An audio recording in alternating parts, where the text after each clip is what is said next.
Hola amigos, después de la Segunda Guerra Mundial, uno de los mejores portaaviones construidos para la Armada estadounidense fue el USS Oriskany, también conocido como El Poderoso, llamado así por la batalla de Oriskany durante la Guerra de la Independencia. El portaaviones se construyó según el diseño de la clase Essex, con un casco largo, pero la construcción se detuvo en 1946 cuando el buque estaba completado aproximadamente en un 85%. El diseño fue reelaborado como prototipo para un programa de modernización y finalmente fue puesto en servicio en el año 1950, tras su transformación a un diseño actualizado llamado 27 Charlie, y se convirtió en el modelo para modernizar otros 14 buques de la clase Essex. La historia del Oriskany se diferencia considerablemente a la de los portaaviones de su clase. Obtuvo 2 estrellas de combate por su servicio en la Guerra de Corea y 5 por su servicio durante la Guerra de Vietnam, pero a pesar de toda la resistencia y fuerza del portaaviones, no estuvo exento de los accidentes y percances. Fue así como el 6 de marzo de 1953 uno de los aviones al mando del teniente Edwin L. Coomer experimentó problemas en el motor y tuvo que regresar. Según las instrucciones, tenía que abortar la misión, soltar las municiones y volver al portaaviones, pero fracasó en su intento de deshacerse de la munición, ya que la bomba de 250 libras se quedó atascada en el compartimiento. Situaciones similares habían sucedido antes, aunque no a menudo, y a Coomer se le permitió aterrizar. Durante el aterrizaje la bomba se desprendió de sus soportes, rebotó 2 veces en la cubierta y explotó. 14 hombres resultaron heridos y 2 murieron. El piloto Thomas Leo McGraw, Jr., que estaba filmando el aterrizaje, y el aviador electricista Thomas M. Yeager. Los fragmentos de la explosión penetraron en la cubierta inferior del hangar y destruyó un gran número de aeronaves estacionadas, y también se derramó gasolina sobre toda la zona del hangar, lo que provocó un incendio, pero el servicio de bomberos aisló el área del hangar, lo que impidió que el fuego se expandiera,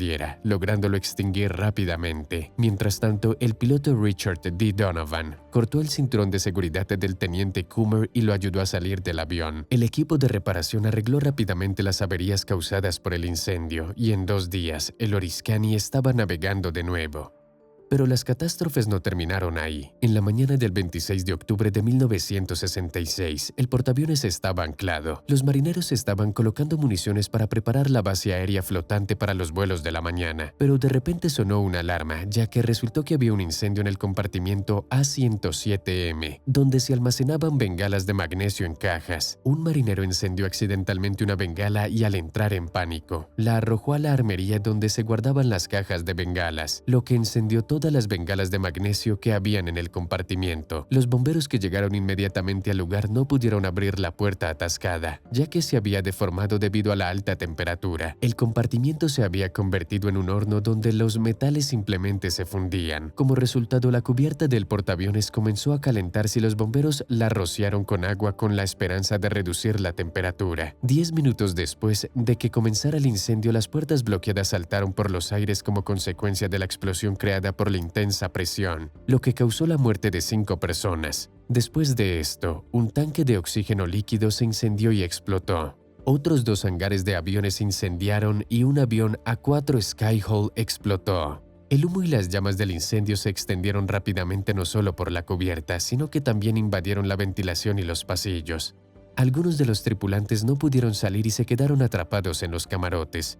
Se activó un programa de extinción de incendios que inundó el hangar, y muchas de las salas de servicio también se llenaron de agua. Pero el magnesio continuó ardiendo incluso en el agua, mientras que los marineros arrojaban rápidamente al agua municiones, aviones que quedaban y todo lo que pudiera incendiarse fácilmente. Algunos miembros de la tripulación rescataron a los pilotos y ayudaron a apagar las llamas durante las 3 horas siguientes. Durante 7 horas los bomberos rescataban a los heridos, sacaban a los muertos, extinguían el fuego y luego se ocuparon de lo que el incendio había causado. Como resultado del accidente que envolvió el hangar delantero de estribor, 44 personas murieron. Muchos de los muertos eran pilotos veteranos que habían volado sobre Vietnam unas horas antes. El Oriskany se encontró en tal peligro cuando una bengala de magnesio explotó en el compartimiento de iluminación delantero del hangar 1, debajo de la cabina del portaaviones. Una investigación realizada por el capitán John H. LaRobino y los análisis llevados a cabo en el depósito de municiones de la Marina en Crane, Indiana, demostraron que una de las miles de bengalas podía incendiarse accidentalmente al agitarse, y 5 miembros de la tripulación que fueron procesados a raíz del incidente fueron absueltos. Después de esto y otros incidentes, el diseño de la bengala de señalización utilizada por la Armada se cambió a un diseño más seguro, a prueba de ignición accidental.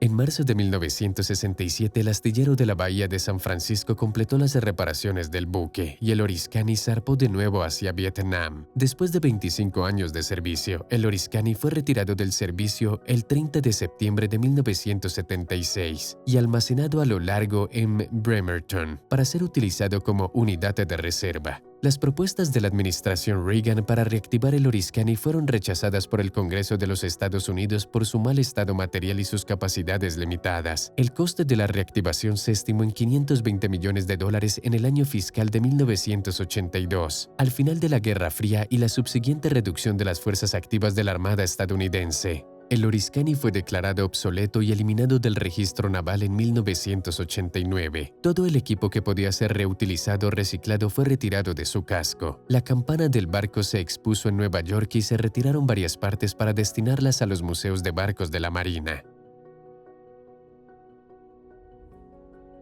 A principios de la década de los 90, un grupo de empresarios japoneses quiso comprar el Oriskany y exponerlo en la bahía de Tokio como parte de la exposición planificada de la Ciudad de América, pero el proyecto se vio frustrado por falta de financiación. El portaaviones estuvo almacenado durante 14 años a la espera de que se destinaran fondos para su desguace. Y en abril del 2004, la Marina anunció que transferiría el antiguo portaaviones al estado de Florida para que fuera utilizado como arrecife artificial.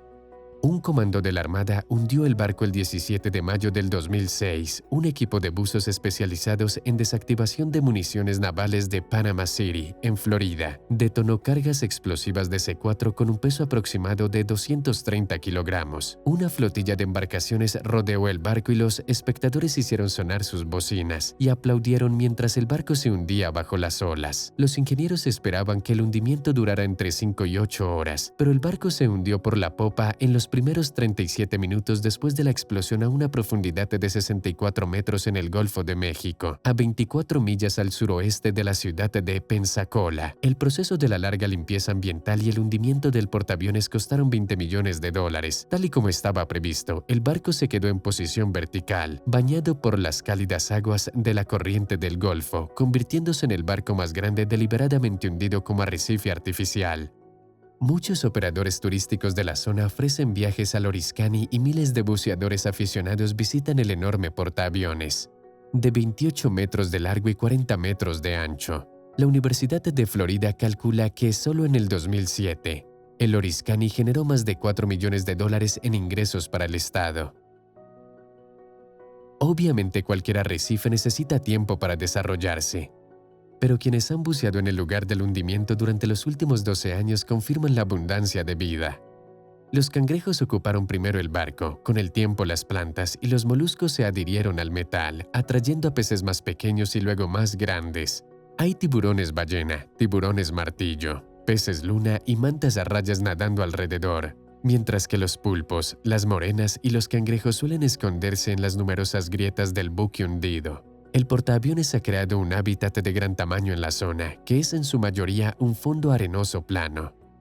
El buque de guerra, que es ahora el hogar de numerosas criaturas marinas, es también un monumento a los militares caídos y un recuerdo del pasado. Las cenizas de muchos veteranos de la Marina fueron esparcidas o enterradas allí después de su muerte.